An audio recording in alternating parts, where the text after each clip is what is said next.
సౌందర్య లహరి. రచన ఆదిశంకరాచార్యులు. చదువుతుంది శృతి. ఇక ఇవాల్టి ఎపిసోడ్ మొదలు పెడదామా? ఎవరైనా ఫస్ట్ టైం ఈ స్టోరీ కనుక విన్నట్టయితే ముందున్న ఎపిసోడ్స్ విన్న తర్వాతనే ఇది వినండి, అప్పుడే మీకు క్లుప్తంగా అర్థమవుతుంది. ఇంకా లేట్ చేయకుండా స్టార్ట్ చేసేది. అలా శంకరాచార్యుల వారు ఎన్నో రహస్యాలను దాస్తూ మనకు చెప్పడం జరిగింది. ఆయన మహాజ్ఞాని, మహాభక్తుడు. ప్రణంతుం స్తోతుం వా అంటే కాయిక, మానసిక, వాచిక పుణ్యాన్ని సర్వకాలాలయందు నీ స్వరూపంగా చేసే అదృష్టం నాకు కావాలి అని భావం. ప్రణంతుం అంటే మీరు అమ్మవారికి భూమి మీద పడి నమస్కరించాలి. అలా నమస్కరించాలంటే కాయికమైన కైంకర్యం కావాలి.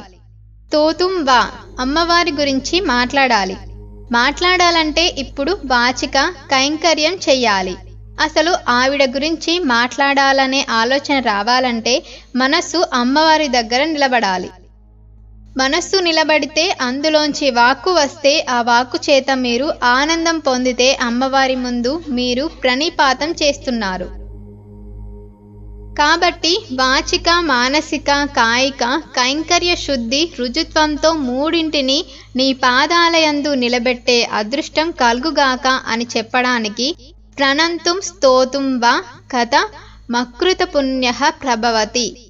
చేసుకున్న పుణ్యం లేకపోతే దాన్ని ఎలా చేస్తాడమ్మా అన్నారు.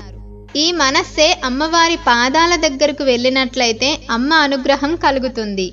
ఇది లహరి అనడానికి కారణం. లహరి అంటే మీరు ఎంత మునుకలు వేసి ఆ ప్రవాహంలో పడితే మిమ్మల్ని అంతగా ఆనందింపజేస్తుంది. మీరు ఇక దానిలోంచి బయటకు రాలేరు. అమ్మవారి పాదాల దగ్గరకు మీరు వెళ్ళినట్లయితే ఏదో ఒక రకంగా ఆవిడ మిమ్మల్ని ఉద్ధరిస్తూ ఉంటుంది. ఆవిడ పాదాలు పట్టుకుంటే ఆవిడ మెల్లిమెల్లిగా ఇప్పటి వరకు మీకు ఏది లొంగడం లేదో దాన్ని లొంగేటట్టు చేస్తుంది. ఎందుచేతను అంటే ఆవిడే మనస్సును సృష్టిస్తుంది. మిమ్మల్ని ఆవిడ సృష్టించింది. జగత్తుని ఆవిడ సృష్టించింది. తాను ఏది సృష్టించిందో దాన్ని ఆవిడ వెనక్కి తీసేసుకుంటుంది. ఆమె మిక్కిలి కారుణ్యమూర్తి. వీడు నా వెంట పడ్డాడు, నా పాదాలు పట్టుకుంటున్నాడు అని ఆమె కారుణ్యమూర్తి అయి మనలోని ఇంద్రియ వ్యామోహాన్ని, మనస్సు లంపటాన్ని తీసేస్తుంది. అలా తీసేసేసరికి సదాశివ స్వరూపం అర్థమవుతుంది. అమ్మా, త్రికరణ శుద్ధిగా నీ దగ్గరకు వచ్చి ఒక శ్లోకం చెప్పాలన్నా, నీకు నమస్కారం చెయ్యాలన్నా, నీ యందు మనస్సు నిలబెట్టాలన్నా అసలు ప్రారంభమంటూ ఒకటి జరగాలి కదా. అది లేనప్పుడు బ్రహ్మ అయితే ఏమిటి, విష్ణువు అయితే ఏమిటి, రుద్రుడైతే ఏమిటి, నిన్ను స్తోత్రం చేయగలరా? చెయ్యలేరు అన్నారు. ఎందుకని ఈ ముగ్గురిని చెప్పడం? సృష్టిలో అందరికన్నా పెద్దవారు ఈ ముగ్గురు కాబట్టి వాళ్ళే చేయలేనప్పుడు మనమెక్కడ చేస్తాం? కాబట్టి ప్రయత్నపూర్వకంగా మనుష్య జన్మలోనికి వచ్చావు కనుక అమ్మవారి పాదాలయందు భక్తి అలవాటు చేసుకొని కారుణ్యమూర్తి కనుక ఆ తల్లి పాదాలు పట్టి నమస్కరించినట్లయితే ఇప్పటి వరకు ఏ అజ్ఞానంలో తిరుగుతున్నావో ఆ అజ్ఞానాన్ని తీసేసి అయ్యవారిలోకి కల్పగలిగిన సమర్థురాలు అమ్మ అని మనకు చెప్పడం కోసం శివశక్తులలో శివనామాన్ని ముందు పెట్టి అమ్మవారి పాతివ్రత్యాన్ని ఆవిష్కరించి అమ్మవారిని శక్తి స్వరూపంగా చెప్పి నిర్గుణ బ్రహ్మం ఏ విధంగా జగత్తుగా పరిణమిస్తున్నదో ఆ రహస్యాన్ని చెప్పి ఈ సృష్టి రహస్యాన్ని ఆవిష్కరిస్తూ స్పందితుమపి అనే మాట చెప్పడం చేత ఆ శక్తి ఎప్పుడూ లోపల ఉంటుంది తప్ప బయట ఉండేది కాదంటూ ఎప్పుడు వారిద్దరు కలిసే ఉంటారనే రహస్యాన్ని ఒక్క మాటలో చెప్పారు. శంకరాచార్యుల వారి సౌందర్య లహరిలో ఉన్న గొప్పతనం ఏమిటంటే ఆయన వివరణ చెయ్యరు. అమ్మవారు ఎక్కడో బయట ఉండదు, అమ్మవారు ఎక్కడో లోపలే ఉంటుందని చెప్పరు. ఒకే మాట వేస్తారు, అంతే. స్పందితుమపి అంటారు. స్పందన అన్న మాట తీసి మీరు వ్యాఖ్యానం చదువుకోవాలి. స్పందన బయట జరగదు, లోపల జరుగుతుంది. శక్తి బయట లేదు, లోపలే ఉంది. లోపలే ఉన్న శక్తి కాబట్టి ఎప్పుడు ఆయనతో కలిసే ఉంది. ఆయనతో కలిసి ఉండడంలోనే అమ్మవారి గొప్పతనం ఉంది. అయ్యవారిని విడిచి అమ్మవారు ఉండనే ఉండదు. అటువంటి అమ్మ కాబట్టే శివశబ్దంతో మొదలుపెట్టి ముందు అమ్మవారిని సంతోషపెట్టడం జరిగింది. ఇన్ని రహస్యాలు ఒక శ్లోకంలోకి తీసుకువచ్చి ఈ సృష్టి రహస్యం అంతటినీ బయటపెట్టి ముందు భక్తితో అమ్మ పాదాలు పట్టుకుంటే జ్ఞానం వైపు నడిపే శక్తి అమ్మకు ఉందని చెప్పి మహానుభావుడు మన కోసమని మనలను కృతార్థులను చేయడం కోసమని ఇంత పరిశ్రమ చేశారు జగదాచార్యులైన శంకరాచార్యుల వారు. వారికి ఏమిచ్చి మనం రుణం తీర్చుకుంటాం? ఒక నమస్కారం చేద్దాం. శ్లోకం 3. శంకరులు సౌందర్యలహరిలో చేసిన శ్లోకాలన్నీ అద్భుతమే. కానీ కొన్ని శ్లోకాలకు ఒక ప్రత్యేకమైన స్థాయి ఉంది. బహుశా మన కోసమే అయి ఉంటుంది. శంకరాచార్యుల వారు ఎక్కడా కూడా నేను అన్న మాట అనకుండా మాకు అన్న మాటను ప్రయత్నపూర్వకంగా ప్రయోగించారు. అవి నిరంతరం అసలు ప్రార్థనా శ్లోకాలనే చెప్పాలి. ఏ శ్లోకాన్ని చదువుకున్నంత మాత్రం చేత అమ్మవారి కటాక్షం మనయందు ప్రసరిస్తుందో, ఏ శ్లోకాలు సాక్షాత్తుగా ఆదిశంకరాచార్యుల వారి శబ్ద స్వరూపమై నిలబడ్డాయో అటువంటి పరమ పవిత్రమైన శ్లోకాలలో ఈ కింద శ్లోకం ఒకటి.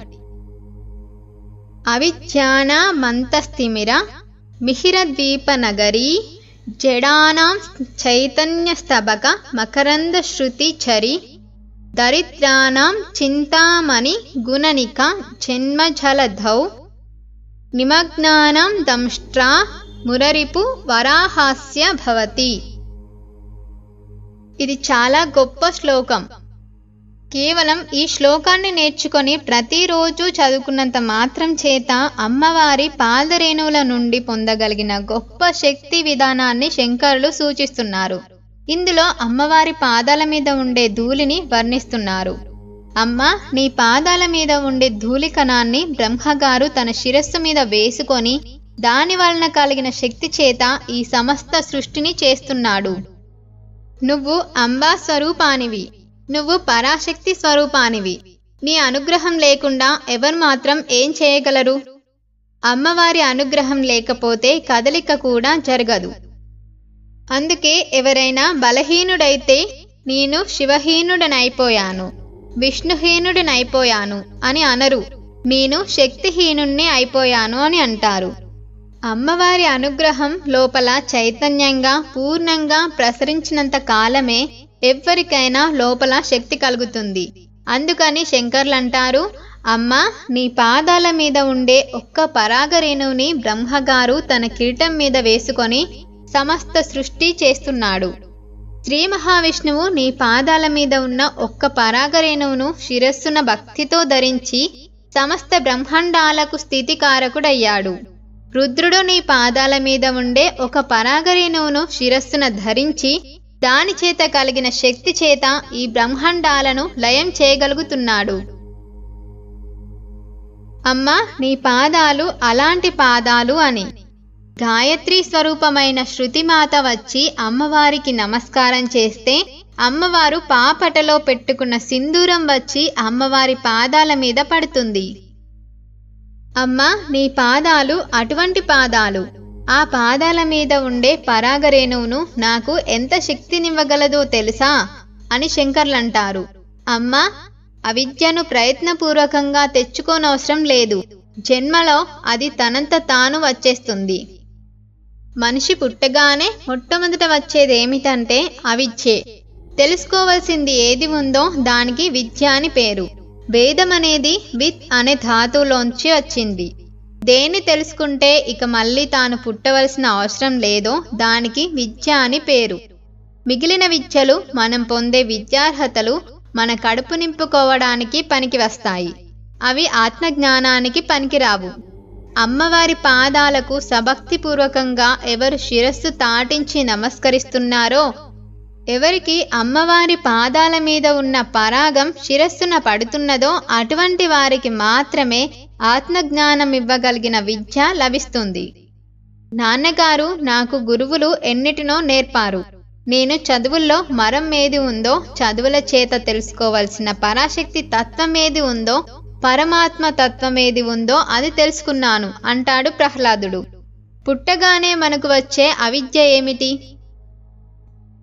ఎప్పుడూ మనకు పుట్టిన దగ్గర నుంచి మరణించే వరకు తెలిసి ఉన్నదేమిటంటే శరీరంతో తాదాత్మ్యం చెందడం. ఎవరైనా తనను పేరు పెట్టి పిలిచినప్పుడు మనిషి తన శరీరాన్ని చూపిస్తాడు. కానీ ఆ పేరు గల వ్యక్తి కేవలం ఆ శరీరం కాదు. ఆ నామమే శరీరమైతే ఆ నామం పెట్టకముందు, ఆ రూపాన్ని పొందకముందు ఆ జీవుడు తిరగకపోతే అమ్మ కడుపులోకి ఎలా ప్రవేశించాడు? ఎవరి అనుగ్రహం చేత సప్తధాతువులతో కూడిన శరీర నిర్మాణం జరిగింది? ఎవరి అనుగ్రహం చేత బయటకు తోయబడ్డాడు? మనం తల్లి కడుపులోంచి బయటకు రాగానే ఒక వాయువు వచ్చి పట్టుకుంటుంది. ఆ వాయువుకు శఠం అని పేరు. అమ్మ కడుపులో ఉండగా జీవుడు ప్రార్థన చేస్తాడు, స్వామి, నాకు ఒకసారి శరీరాన్ని ఇవ్వు, బయటకు వెళ్ళి నీ పాద పద్మాలను సేవించుకుంటాను అని. అమ్మ కడుపులోంచి బయటకు వస్తాడు. శఠం వచ్చి పట్టుకుంటుంది. అది పట్టుకోగానే పూర్వజన్మ స్మృతి పోతుంది. ఆ జ్ఞానం పోతుంది. తానెందుకు వచ్చాడో తెలుసుకోలేడు. ఎంతసేపు ఈ శరీరమే నేను అనే భావన బయలుదేరుతుంది. ఇది చిట్ట చివరి వరకు ఉంటుంది. ఈ శరీరం పోకూడదని అనుకుంటూ ఉంటాడు. 1,000,000 మంది వైద్యులు కూడి వచ్చినా గాని మరణమయ్యేడి వ్యాధి మాన్పలేరు. ఈ శరీరాన్ని ప్రతివాడు విడిచిపెట్టవలసిందే. విన్నారు కదా, ఇది ఇవాల్టి ఎపిసోడ్. మీకు నచ్చింది అనుకుంటున్నాను. యూస్ఫుల్ అనిపిస్తే తప్పకుండా వీడియోను లైక్ చేసి, షేర్ చేసి, కామెంట్ చేయండి. Thank you so much for watching. నమస్కారం. మిగిలిన ఎపిసోడ్స్ కోసం మన ఛానల్ని ఇప్పుడే సబ్స్క్రైబ్ చేసుకొని బెల్ ఐకాన్ యాక్టివేట్ చేసి పెట్టుకోండి. సో నేను లేటెస్ట్గా పెట్టే వీడియోస్ అన్ని మీ వరకు నోటిఫికేషన్ వస్తాయి. Thank you.